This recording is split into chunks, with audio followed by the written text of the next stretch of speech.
Thank you so much for having us, Jennifer. I really appreciate it. This is a great chance to kind of let business owners know a little bit about the basics of workers' compensation, disability insurance, and paid family leave. Some real, overview of how this affects you as a business owner, what you need to know, how to avoid issues and problems down the line. So we're always looking for opportunities to speak to people. So it's really great that your organization reached out and gave us the chance. I do want to say that I'm not the most computer proficient person in the world, so I'm not seeing the chat box on my Zoom thing. So I'm going to hope that Jennifer will jump in and interrupt me if any questions come in. I have no problem taking questions as we go. So if you see something, questions come in and you want me to answer them, just hop on and just interrupt me and I'll do my best to answer them. As Jen mentioned, I have my colleague Walter with me. He's got 28 years with the Workers' Compensation Board with me. If I don't know the answer, he does. So we should be pretty good to cover everything. So that being said, I'm going to jump into things and get into our presentation. So first, I'd just like to just give a little introduction to the Workers' Compensation Board. A lot of people don't really understand what we are. So we're one of the many agencies that came about early in the 20th century after the Triangle Shirtwaist Factory kind of triggered a whole bunch of labor reforms, trying to look out for workers and take care of people a little better in the workplace. Our agency oversees workers' compensation insurance, disability insurance, and paid family leave. We get reports of all the injuries and the payments, everybody involved in the system, and it is a system. And I'll explain more about that as we go into the presentation. But the workers' compensation, it's a system, it's an insurance coverage system. We oversee it, so we get reports from the insurance carriers, we get reports on claims, and we kind of oversee and make sure everybody's doing their job correctly. And when they're not, we try to step in and help overcome the difficulties. We have hearings when there's disagreements between the carriers and the injured workers. The Workers' Compensation Board will act basically and adjudicate those disputes. So that's kind of the background. That's who we are. I'm the advocate for business. That's my role at the Workers' Compensation Board. It's a very particular role that reports directly to the chair. So we're not kind of buried in the bureaucracy, and we're here to kind of do two things primarily. Help business owners. So if you run into a problem or an issue that you're not getting the right assistance that you need, or normal customer service channels are not working out for you, you can reach out to our office and we will intervene and act as your advocate. We also do this. We get out there and try to educate business owners. We're really trying to look at the challenges and the issues within the workers' compensation system and do what we can to improve the employer experience. And what we feel we can do is get out there and educate employers as best as we can. And the flip side of that is by putting ourselves out there and getting in touch with you, we're making ourselves available so you can get back in touch with us and give us feedback. And as I said, we report directly to the chair of the board. If you bring your feedback and your comments and your concerns to us, they are going to get to the top of the agency. And then we'll hopefully be able to do something about it. So the basics, workers' compensation, that's the big one. That's in our name, the Workers' Compensation Board. So workers' compensation covers on-the-job accidents, injuries, and illnesses. So if somebody is injured or gets sick on the job, workers' compensation insurance will step in and provide coverage for all the medical costs and give you a little bit of a wage replacement to help that injured worker or that ill worker live their life, continue to pay the bills, continue to eat, keep a roof over their head. The system is designed to protect both the employers and the employees. Right? It's not just about the injured worker, it's about protecting the employer. Because if we didn't have a system with insurance and we had people getting hurt or sick on the job, their only recourse would be lawsuits. And you would see people either, if they have the means, they would litigate and take their employers to court. If they didn't have the means, they would just suffer. And this system kind of works out. We try to kind of create this, it's a no-fault system. So we don't really get into whose fault is it, but just try to address this issue that if something happens to you on the job, that you're going to get taken care of, that the employer is going to be able to continue to operate their business without any significant interruptions other than, having to worry about the staffing issue, which we'll talk about that a little bit as well. The other type of insurance that we oversee, well, there's two other types of insurance we oversee, is the disability benefits insurance. This is if somebody has a off-the-job accident, injury, or illness. There's no medical costs covered by the disability benefits insurance. This just gives you a limited wage replacement. So employees can receive a wage replacement of up to $170 a week for up to 26 weeks if they have a legitimate issue from an off-the-job issue. This is kind of to help supplement. There's no medical benefits coming out of disability insurance because in theory, this is a situation where there would be another type of insurance that would cover those medical costs, whether it be the health insurance or something else. But we do require employers to provide, in most cases, disability insurance to their employees so that, again, people can continue to live their lives when something unfortunate happens to them. And then who needs coverage? Okay, this is the big question. Who needs to have this coverage? Well, businesses with employees need to have coverage. The workers' compensation, you have to have it on day one. The first day that you bring a worker on the job with you, you need to have them covered, which means you should actually be talking to insurance companies and preparing to buy insurance before you even hire that person and have them start working. The disability insurance, and then there's another kind of insurance, paid family leave. I'm going to do a whole section of paid family leave at the end because it's still relatively new. We've only been around a couple of years with the paid family leave. But the disability and the paid family leave are on a calendar where you have to have it 4 weeks after the 30th day of employment. So it's not immediate, but you still, it's probably a good idea if you know you're going to have to go out and get workers' compensation insurance. It's probably a good idea to start thinking about that disability and paid family leave as well. Whoa, scrolled that too fast. So we just said businesses with employees need to have coverage. Well, what is an employee, right? How do we define that?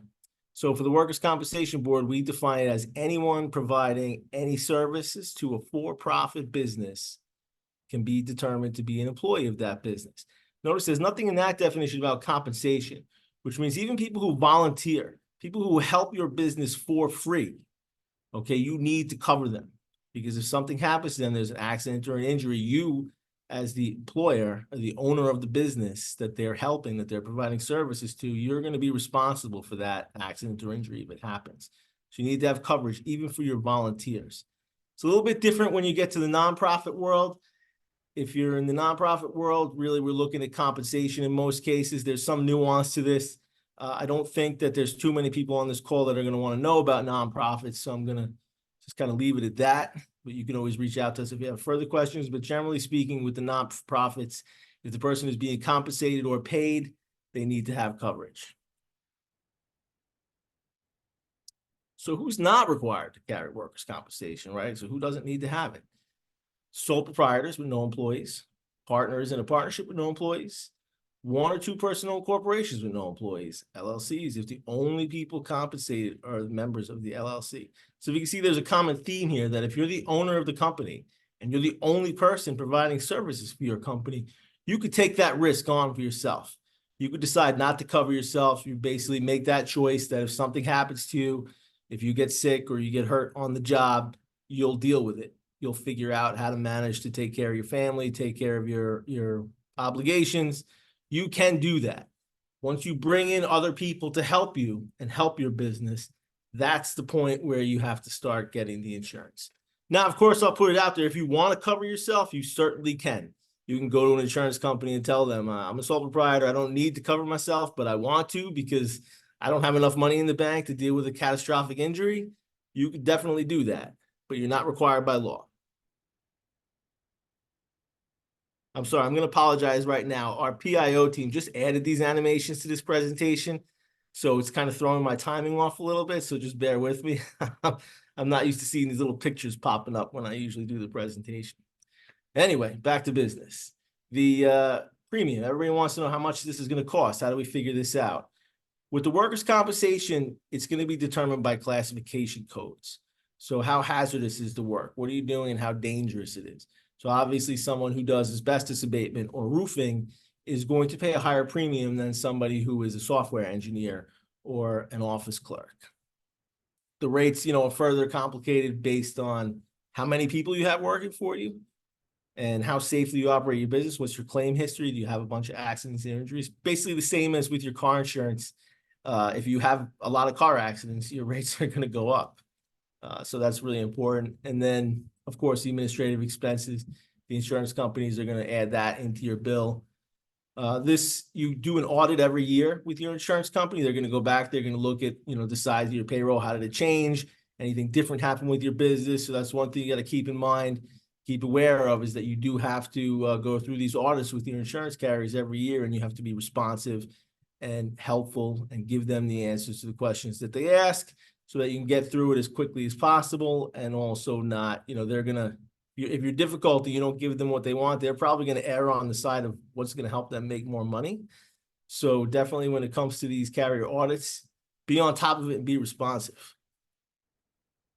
So I do like to put this information out there. In 2024, the Workers' Compensation Board reduced our assessment rate. And what that means is the amount of money that we, the Workers' Compensation Board, take out of the insurance premiums to fund our operation, we reduced it from 9.8 to 9.2% this year, which we estimate should keep about $53 million out there in the economy rather than bring it to us. And I really like to put this information out there because I do want you to know that if your insurance rates go up this year, it's not our fault. Okay, get mad at the insurance companies. Don't get mad at us because we're actually reducing what we take for your workers' compensation. So let's get into the nitty gritty. These are the things that people ask us about. As I mentioned, our office, the Advocate for Business office, we get questions, emails every day. I'm going to put that telephone number and that email address up at the end of this presentation. But people come to us with questions. What about this? Do I need insurance in this case? Or how do I handle this situation? These are the common ones that we see most of the time. I kind of already covered the idea that sole proprietors, they don't have to cover themselves. If you're a sole proprietor and you're the only person working in your business. We do get a lot of questions about independent contractors and subcontractors, which I'm going to go into over the next few slides a little bit. Hopefully you'll find that information useful. Family members, I like to pause here and mention that it does not matter if the person working for you is a family member. You still need to cover them. You still need to have workers' compensation, disability insurance, or paid family leave for them if appropriate. If you're going to say, and I hear this one all the time, but it's just my wife, she's helping me out in the office, why do I have to cover her? If you want your wife to help your business and you don't want to cover her for workers' compensation, go back to that slide where we said partnerships and make your spouse a partner. Okay, but if she's not a partner and she's just providing services to your business, you're going to have to cover her. Same thing with your children. You have to cover them, your cousin, your stepbrother, whoever, they're providing services, you need to cover them. Domestic employees, that's another area where people run into. I don't know how particularly interesting that is to this group, but kind of put that out there into your minds that, outside of your life, if you're hiring your business, your winery or whatever you're up to here, if you hire a home health aide or a house cleaner or something like that, there are rules about workers' compensation coverage for those people. And that's a great time to reach out to us and ask, because most of the time, if they're not working more than 40 hours, you don't need to cover them. But there are certain circumstances. So again, if you're going down that road and if you're going to be using domestic help, that's a great time to either check the Workers' Compensation Board website or call the Advocate for Business and find out more, because you could be running into some challenges. Let me use a little scenario here. I like to test the group out and give you something to think about for a minute. So we have a scenario with a tutoring service. This is how much do we know about workers' compensation coverage already? So we got a young person named Jen who wants to start an SAT tutoring business, hires all independent contractors for those tutoring services. Parents are going to contact Jen to match the children with a tutor. The parents are going to pay Jen, and Jen is going to pay the tutors. Let's take a minute and think about here. Does Jen need to provide workers' compensation insurance for these independent contractors who are tutoring these kids? I'll give you a minute to think about that. And I'm going to give you the answer. Jen does need to get workers' compensation for these people. Okay. Independent contractors, there's a lot to think about with independent contractors. I don't know how common they are in your industry, but this is just important to really understand as far as the big picture and how the Workers' Compensation Board looks at this kind of a coverage situation. When you're determining if an independent contractor is in fact an independent contractor, there's a number of different questions, particularly that a workers' compensation law judge would ask if a claim ends up in front of them. 3 of those questions are up here on the slides. The main point here is who has direction and control, who is running the show, who is responsible for the operation. So when somebody comes to work for you, even if you're paying them with a 1099, that's a tax thing. That has to do with the taxes you pay. Workers' compensation is not a tax. Workers' compensation is an insurance product that in many cases you're legally required to buy. So it doesn't matter that you're paying them with a 1099. What matters is who is directing and controlling the job, who is telling the person what to do, where to do it, how to do it when they get there, and when to do it. Those questions, even if you're paying somebody with a 1099, if you're doing all those things, you as an employer are doing all those things, then your independent contractor is not really independent. Okay, they're under your control. And by the Workers' Compensation Board's definition, they're going to be considered your employees. And if something happens to one of them, they're going to look for your insurance coverage to take care of them. And I think the big picture to think about here is one of the main focuses of what the board is trying to do in its operations is make sure there are no uninsured claims. Make sure that no one finds himself in an emergency room visit without any insurance coverage available to take care of that issue, to pay those medical bills, to get that person the treatment that they need. So think about that when you're working with independent contractors. Okay, there are particular considerations with construction. I know this isn't a construction crowd, but this is just kind of illustrating that same theme. You know, because construction job sites are a place where you might see many different contractors working. And if there's a person on that job site who gets hurt or gets sick, okay, you can't everybody on the job site say, oh, he's not mine or she's not mine. They're going to look into that. And when the person who was in the emergency room and the doctors are looking for somebody to pay the bill, they're going to try to figure out who is responsible for this person. And unless that individual can be proven to own their own business and owning their own business and have their own FEIN, have their own website, run their own operation, if that can't be proven, they're going to find someone else, some other business entity on that job site to take responsibility for that. Because again, we don't want to see uninsured claims. That person was there on that site doing something for someone. So they're going to try to find out who it is and make sure that person takes responsibility for it. When it comes to general contractors and subcontractors, it's the same kind of theory, right? You have a general contractor is going to be considered liable for any claims for any subcontractors if those subcontractors are uninsured. So what we generally advise people to do if they're general contractors are working with a lot of subcontractors is you can add the subcontractors that you work with. You can have yourself added as a certificate holder on their policy. So that gives you the ability to get and produce proof of insurance. So you can prove to your insurance company that the subcontractors that you're working for have insurance. And you can also prove there's an accident or an investigation that, like, yes, it's here. And then finally, most importantly, that you can get those permits or those contracts or those grants that you're looking for that are going to ask you to provide proof of insurance. And you'll be able to produce everybody's proof. So the penalties, this is pretty much relevant to everybody. Penalties are stiff, okay? If you don't get the correct insurance, particularly the workers' compensation insurance, the non-compliance penalties are very severe. All right, it's $2,000 for every 10 days out of compliance, which can come up to $72,000 a year. With up to 5 employees, we're looking at a misdemeanor with a maximum of an additional $5,000 on top of that other $2,000 for every 10 days that I just mentioned. And more than 5 employees is a felony, which can have a maximum of $50,000 penalty. And you can even go to jail for not covering or protecting your workers. Misclassification, and what that means is those classification codes that I mentioned earlier with your insurance company. If you lie to your insurance company to try to get a cheaper rate, and you tell them that your roofers are really software engineers, and you get caught, the penalties are going to be the same as if you did not have insurance at all. Okay, these penalties are severe for a reason. You know, going back to what I said earlier, we want to make sure that there's coverage, that there are no uninsured claims, that if something happens to somebody, that they can get treatment, that they can get taken care of. So again, these penalties are severe. And that's one of the reasons why we do as many of these webinars and presentations as we can, because we want people to know about it, because this is the number one thing our office get calls about is, why did I have a penalty? Well, you're operating without the right insurance, so you got a penalty. So we have to talk about that. I can say that even worse than just the financial penalties in many cases is debarment. If you get a workers' compensation penalty, you could be debarred. That means no government contracts, no permits, no licenses, no grants. Okay, that could be very significant to your business operation. It is not something that you want to see happen to you. So avoid getting penalties. Make sure you got the right coverage for your people, and don't fall into this trap.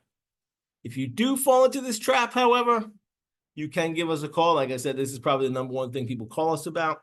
We can help you. All right. The Workers' Compensation Board, the most important thing to us is making sure that there are no uninsured claims, that everybody has coverage. So if you get a penalty and you come to us and you show that you went out and got the right coverage and nobody was hurt, nobody was injured, there's no claims, we can reduce those penalties significantly.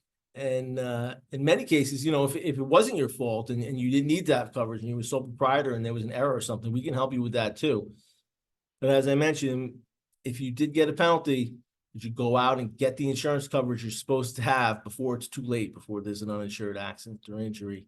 We'll settle out these penalties for a much lower amount. Usually it's actually pretty close to what the premium would have been if you got the insurance in the first place, because that's what we really want. That's what we're driving at. We're not trying to severely punish businesses and put them out. We're trying to drive you into getting the correct coverage and protecting your workers, so if something happens to them, they can be taken care of. So how do you keep those costs down? You want to make sure your classification codes are correct.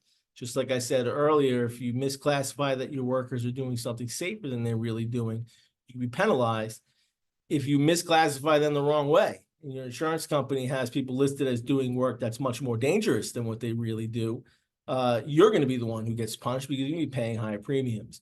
So be very, very careful and mindful. Look at your insurance information. Look at your policy. Make sure that your insurance company has the correct classification codes.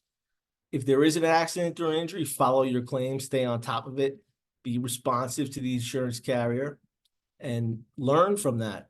Operate safely. That's probably one of the biggest things that anybody can do to keep costs down and also take care of people, is just operate safely. Think about what you're doing, the work that you're doing, and how you do it, and how to keep your employees safe so that there never is an accident, there never is a claim, and you don't have to go to your insurance at all.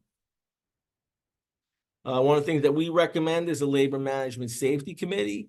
That might sound a little more sophisticated than some of the small businesses that we talk to, but you could take this concept and apply it to any size group. What we're really talking about is just getting labor and management, or the business owner or the employer and the people who work for you, together to sit down and talk specifically about safety. Make sure safety is something that your employees know matters to you, and that they should feel comfortable approaching you and telling you if they feel something is unsafe, they feel there's an unsafe place on the job site or in the workplace, there's a piece of faulty equipment, anything like that. You want to be having these conversations on a regular basis so that you as the employer know what your employees' concerns are, and you can take steps to address them. You know, nobody wants to see their employees get hurt. You know, accidents happen usually by accident, but with preparation and thought and working together, you can hopefully prevent some of those accidents. So what we recommend is walk the workplace together, go around the job site together, owner and employees, looking at the different tasks that people are doing, the different places they work, the tools that they're using, make sure everything is working properly. Well maintained, that the procedures are documented, that everybody understands what they're doing and when they're doing it in order to do it in the most safe possible way. One thing that we can tell people about is there's a workplace safety prevention incentive program that's run by the Department of Labor. So if you really want to get serious about reducing your workers' compensation costs, you can reach out to the Department of Labor. Their website's on the bottom of the screen there, where you can contact us and we'll make a direct introduction to them for you. But if you establish a safety plan, drug and alcohol prevention plan, and or return to work plan, you can save up to 10% on your workers' compensation premiums in the first year, 6% in the second and third year. So this is a pretty good way to cut costs down. These are also things that you just think about as an employer, the people that work for you. It's good practice. You know, particularly return to work. A lot of people don't know what that is. We're talking about how to get a person back into the workplace as quickly as possible after there is an accident or an injury. A lot of folks make the wrong assumption that, oh my goodness, somebody's hurt, they can't do what they were doing before, so they can't do anything. that may not be the case. You know, think around, you have light duty responsibilities that a person can do, anything really. Because there's a number of studies that show the longer a person stays out of the workplace, the harder it is to get back into it. So what we really want employers to think about is, if there's an accident or an injury, how can I integrate that person back in quickly? And so that's what return to work is all about, not letting people get lost into that. You know, it's like a dead end spiral. Workers' compensation, when you're out and you're injured, it's not the best place to be. Okay, it's costly, it's painful, it's difficult. You want to get people back to work. Most people want to get back to work. So as employers, think about that and how can you help that? You know, we see supermarkets do things like have people come out front and hand out flyers. And actually, you better believe a person standing out front of the supermarket handing out flyers for a number of days might suddenly find themselves ready to go back to their full duties really quick when they get sick of it. But seriously, think about it. Think about how not to let people go. You know, we hear all the time employers telling us the biggest challenge right now is finding good help. One thing that you could do is make sure that if any of your good help does get hurt or get sick, that you have a plan to keep them around and not lose them, so that once they recover, they come back. Another thing that our friends at the Department of Labor do is this on-site consultation program. They will do free visits. They will come, no questions asked. There's no penalties. There's no tickets getting given out for this. They just will come if you invite them, and they will walk the job site with you and give you safety recommendations. It really is just about trying to see people operate safer, prevent workplace accidents and injuries, and let business keep on being business. You know, from the employer side of things, that's what's in it for you, right? The safer your people operate, the less accidents and injuries you have. You can keep working. Your business can keep working. You can keep doing the things that are important to you, which is trying to grow and be successful. Anthony, I did want to just mention that I do have a connection there with that department. So if any of you are interested in that, we did a webinar on that last year. Unfortunately, it wasn't recorded, but yeah, if any of you are interested in that, I do also have some information that I can send you on that. So just let me know. Excellent. It's good stuff. It's important stuff. Really, the more I do this, you know, and the more I've been doing this role with the Workers' Compensation Board, talking to employers about these particular issues, the more I'm really kind of realizing this is the thing that we should be talking about the most, is safety. All right. Not, you know, we should all be getting the right insurance coverage, but we should also be protecting our assets, you know, our resources as employers, which is our workers. Make sure they don't get hurt. You don't want to lose them. And you want to keep them around. So you want to bring an expert in. Maybe you're not an expert on safety. Bring an expert in. Let them take a look. You know, take their advice. Maybe they got some good suggestions that aren't very costly. You never know. So just as a quick review, what are your responsibilities when it comes to the workers' compensation insurance? Get the insurance you need. Number one, get it. Get the insurance you need. When you get your insurance, they're going to send you a poster. Some of you, I'm sure, have seen these already. Put those posters up so that your workers know that they're covered. If there is an accident or an injury, report those claims quickly and you know, get that worker the help that they need. You cannot discriminate against employees for filing a claim, okay? But that doesn't mean that you have to keep an employee who does have a claim. That's an important thing to keep in mind, is if you have a valid business reason, you can still terminate a worker who is out on workers' compensation. You know, if there's a lack of work, economic reasons, the person has a history of misconduct and insubordination, but suddenly they have an accident or an injury, that doesn't mean that you can't proceed with what you're already trying to do. But, you know, as employers, and I'm sure you've heard this in many different webinars, many different advice, document everything. Record keeping is extremely important. If you have record keeping and excellent documentation of an employee's issues, there's not going to be a challenge or a problem if this case comes up. Other thing to remember is that you have to have workers' compensation coverage for employees regardless of their citizenship or immigration status. Okay, that does not exempt you from covering them. You got to get it. So now I mentioned I was going to do a whole section on paid family leave at the end. We still kind of talk about paid family leave a little bit separately because it's still new and we still get a lot of questions about it. The law was passed in 2018 to create the paid family leave plan, and I think to my knowledge, this is the most aggressive paid family leave program in the whole country. So what New York State's paid family leave does is provide job protected paid time off to bond with a child, care for a sick family member, or assist a loved one when a family member is deployed. When you're talking about bonding with a child, within the first 12 months of a birth, adoption, or a foster child coming into the house, you could take paid time off to assist you. Serious family members, qualifying family members include all of these on the screen right now: your spouse, domestic partner, children, siblings, parents, step-parents, grandparents, grandchild. And these family members don't have to live in New York State or even the United States. You can use this benefit to take care of them. And then how serious does that health issue need to be in order to use the paid family leave? We're really looking at a person requiring inpatient care or continuous treatment or supervision by a healthcare provider at home. COVID-19 diagnosis can be considered a serious health condition. I'm going to talk a little bit about COVID in this presentation, so bear with me. I know it's not a really big thing anymore, but I think there's some important information that you need to be aware of as to how New York State kind of tried to manage the COVID situation using disability and paid family leave to help people. Finally, the assistance during military deployment. Any of these events can qualify: short notice military deployments, post-deployment activities, R&R, any of these things. If you have family members in the military, you know it can be quite a surprise and a shock to suddenly have to absorb the impact of the military on your family.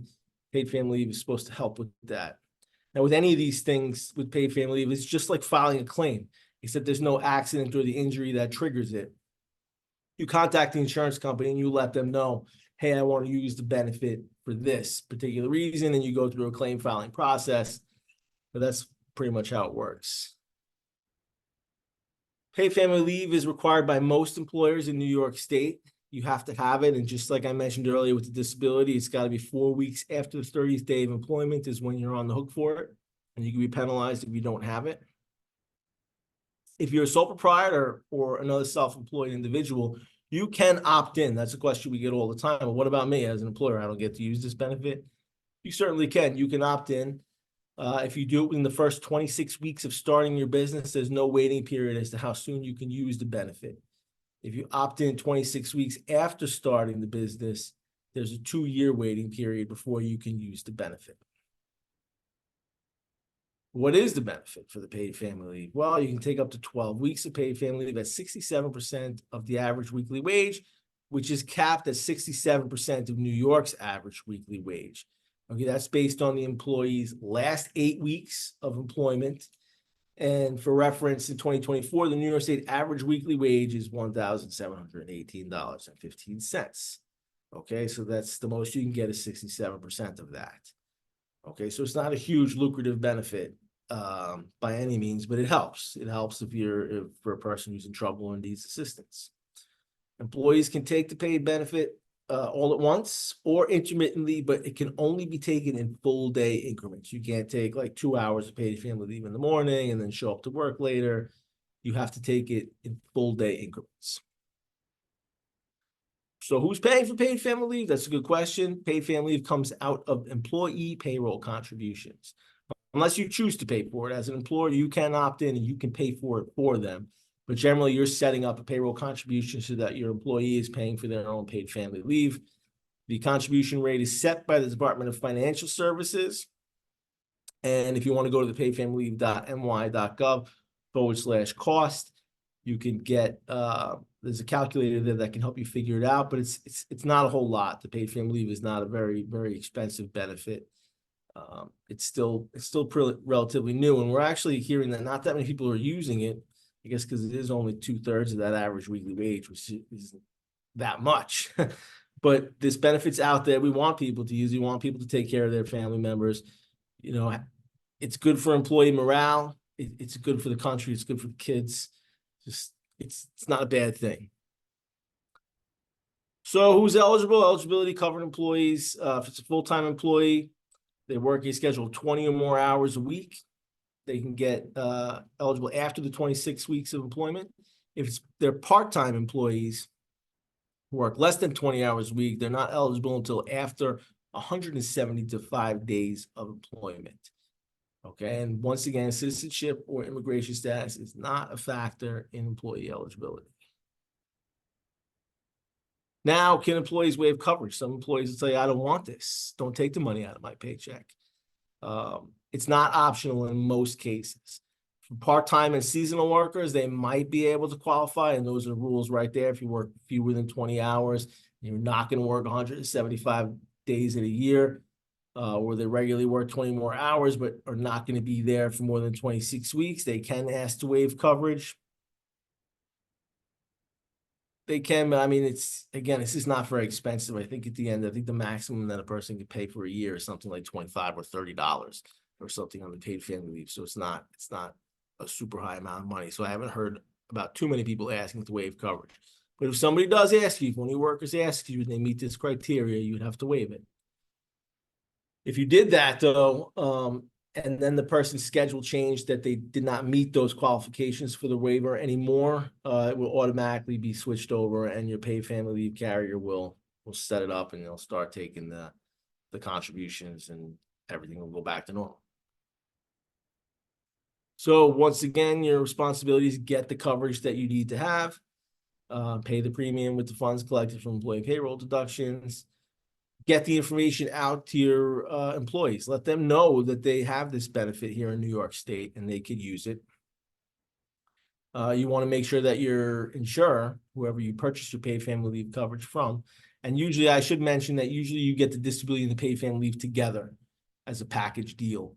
Often you get one workers' compensation policy, and then you would get a disability insurance policy with paid family leave added to that as a rider on the policy. But when you deal with them, make sure you give them accurate wage information. And then, of course, we have a great website, paidfamilyleave.my.gov, where you can learn a whole lot more about paid family leave. So real quick, I'm going to breeze through this COVID section pretty quick.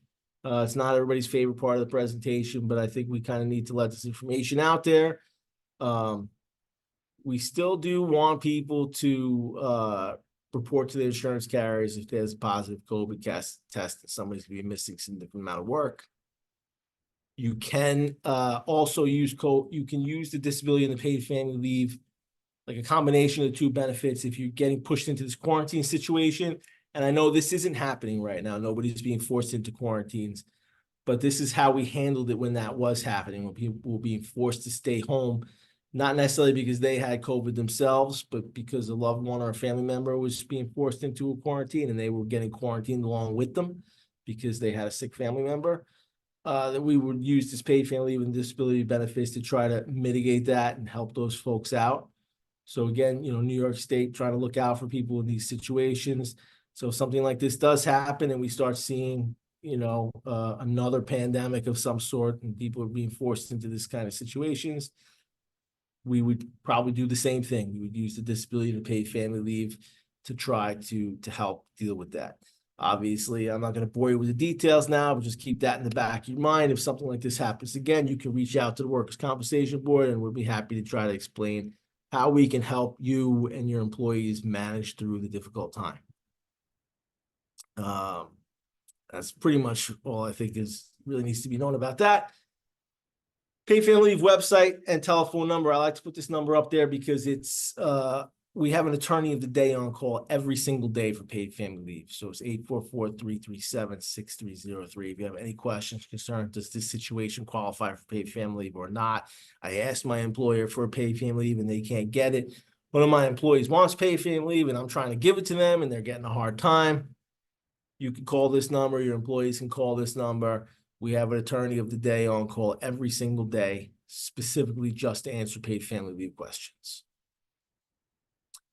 I'm going to take this opportunity to plug the future of the Workers' Compensation Board. Just like many other state government agencies, we are trying to modernize. One of the things that we did learn after the pandemic is that we've been ignoring our IT infrastructure for way too long.